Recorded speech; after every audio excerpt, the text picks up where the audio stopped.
story is, meron ako nabili, meron binili sa akin si Papa. Ito, papakita sa'yo. Ito na pala siya, guys. Ito po yung binili ng Papa ko, sandwich. Ito yan. Ito nabili pa. Starmore daw. Yan. Bago to, guys. Bago. Ito yung palaman niya, guys. So, yan. Ayun din yun. Masarap siya, guys. Tapos, pero papapakita isa. Masarap to. Ito na pala siya, guys. Ayan o, ayan o. Ito yung, ayan o, sandwich din.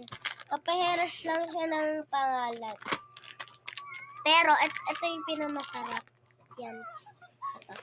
Ito, pangatang lasa. Kasi, kaya mapangit lasa kasi ito yun o. Dahil sa palaman niya. Pineapple.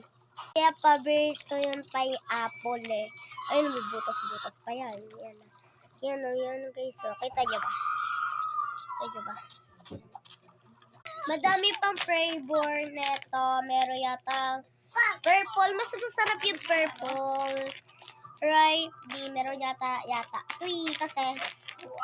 Ito yung pinamasarap. Yan. Eto guys, ito talaga yung paborito ko. Oh, ayan.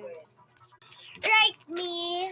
Kaya ito nabili lang ng papa ko kasi ito yun masarap. Yan.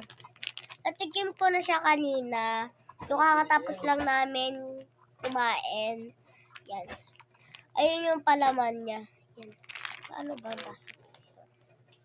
Caramel yata yung ano niya eh.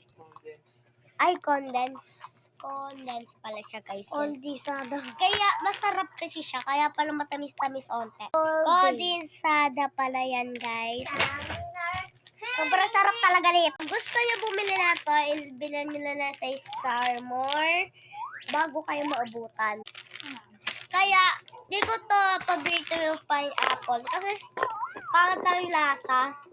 Kaya, pangit lasa kasi kaya di ko siya paborito, guys, kasi makati sa dila at saka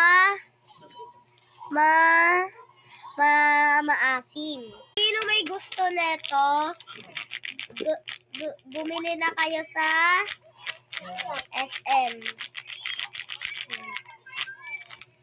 Gusto nyo na ito, bili din kayo doon. Yan. Ito pala sila, guys. Ito paborito ko, pero ito masyadong paborito ko din. Yan. Yan. Bye-bye, guys.